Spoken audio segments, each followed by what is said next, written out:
It is November. November is the month where we recognize men's mental health, something that's often been kind of put to the wayside or ignored by many men across the US and around the world. And joining us now to talk about men's mental health and the importance of really putting a focus on this in what's known as Movember is Carrie Krawiec, a therapist at the Birmingham Maple Clinic. Carrie, thank you for being with us today. Thank you for having me. Appreciate having you on. So Movember was something that began as a campaign in 2003, particularly to raise awareness of men's mental health issues. And so often we do, when we think about mental health and we think about mental health care, we don't really think about men, maybe younger boys or teenagers, but adult men in particular have historically been much more resistant to seeking therapy or seeking any sort of mental health care and trying to be, toughing it out, manning up, so to speak, and not dealing with Mhm. these issues, which of course only compound them. And so, how has that changed over the years, especially recent years, given the really resurgence and a focus on mental health as a result of the pandemic? Well, absolutely. I think, yeah, something like 6 million men meet the criteria for depression, and 19 million American adults meet the criteria for anxiety. So it's certainly a problem that's affecting men. I mean, I think one thing we can be exceptionally thankful for is that people, say, for example, professional athletes or other celebrities have come and spoke out and used their public forum to say that they are a man and have in fact mental health issues. Certainly, the deaths and suicides of people like Chris Cornell and Anthony Bourdain, people at the height of their careers, very successful and seemingly doing okay, are struggling. And so we are getting, more and more attention on the fact that it's a real issue, even though they're not necessarily talking about it or seeking help to the same degree other people are. Yeah, and you mentioned some of the notable people that have had some mental health issues, and whether they addressed them or not, they ended up losing their life as a result. And statistically, men are twice as likely as women to die by suicide, and that just puts a little bit more of an emphasis on why it's so important for men to seek these interventions if they're having some issues or having some problems, need to talk through some things, especially nowadays when mental health care is a little bit more accessible than it has been in the past, and certainly the stigma surrounding addressing your mental health has certainly reduced. But let's get to the root of the issue. What are some of the main reasons historically that we've seen as to why men have not sought mental health care when they've been in need of it? I think like a couple of things, like you said, certainly the stigma. I mean, any kind of social value system, like you said, that men are supposed to be somehow strong and that getting help is weak. That those things would certainly play a role in people not getting therapy. Also, I think that historically there have been fears like almost like if I went into therapy and I started talking about this, I would fall apart even more.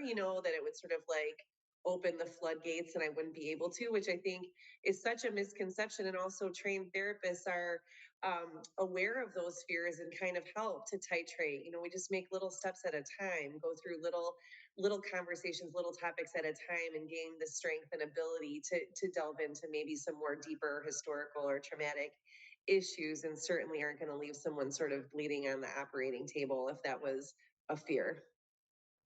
We're joined by Carrie Krawiec on today's edition of the Megacast. You can get in contact with the Birmingham Maple Clinic by visiting their website, birminghammaple.com. Birminghammaple.com is their website for more information. And Carrie, among men, we know that across the board, there's some generalities across humanity, not just men or women or other individuals about common mental health issues. But for men specifically, what are some of those more common mental health issues or mental illnesses that we do see prevalent among men when they do ultimately seek a diagnosis or seek care for their mental health? Sure. Well, I mean, the three most common, of course, are going to be anxiety, depression, and alcohol dependence. I mean, those, and like you said, that would be the same for men or women, but certainly there are ways in which they manifest differently. So, I mean, if you are wondering if your spouse, partner, father, some male in your life is depressed, it may not look the same. It might not look like sadness per se. It might be increased irritability, increased sleep or decreased sleep, trouble falling asleep, trouble staying asleep. It could look like more alcohol or cannabis use concealing an underlying depression.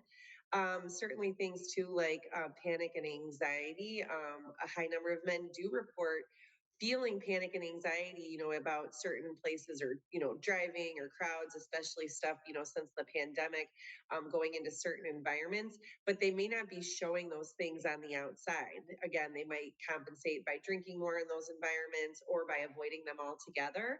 And so being kind of bold and asking them directly if they're having those feelings, even though you might not see it, is something that you could really do to be of assistance.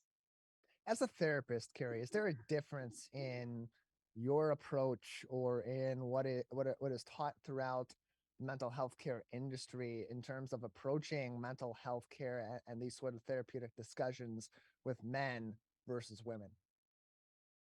I think success in therapy, the most important thing in therapy to have success is the successful relationship between the client and therapist, that there's sort of a good vibe and a good rapport. So it's really about a good fit and knowing yourself. I think one thing is, you may try therapy or try a certain person and say, hey, this person isn't working for me. And then not, instead of saying therapy doesn't work altogether, it's perhaps try another person. So, or try another style, and I think it doesn't really matter. Some men feel more comfortable, with a woman therapist. Some feel more comfortable with a man. Like you said, some feel more comfortable using Zoom and methods audio, not necessarily, being face to face, whereas others like to meet in person. So it's case by case for the person. I think offering just that education and the space that like it's okay and it just takes practice. If it's something you're uncomfortable or unfamiliar with, would perhaps be maybe the difference. We're joined by Carrie Krawiec on today's edition of the Megacast, our weekly mental health talk with Carrie. You can get in contact with her and the team at the Birmingham Maple Clinic by visiting their website, birminghammaple.com. And you can also call them 248 646 6659, 248 646 6659 for more information. And we know that the stigma on mental health has been reduced ever so slightly over the last few years, and that also includes men's mental health as we're in Movember, or month of November, men's mental health becoming much more of a focus in this month of the year, or being increased focused in this month of the year. But in terms of getting started, it's one thing to get a man or as a man to go to therapy and begin to address your mental health. But what suggestions do you have for these individuals that are doing this for the first time, maybe even are a little bit reluctant to do so, to have those sort of open conversations and explore that relationship with their therapist, and whether or not that is going to be something fruitful for them as they're working through their mental health, but also to make sure that they're putting forth an effort that will make this worthwhile and hopefully enact some change and some help for them.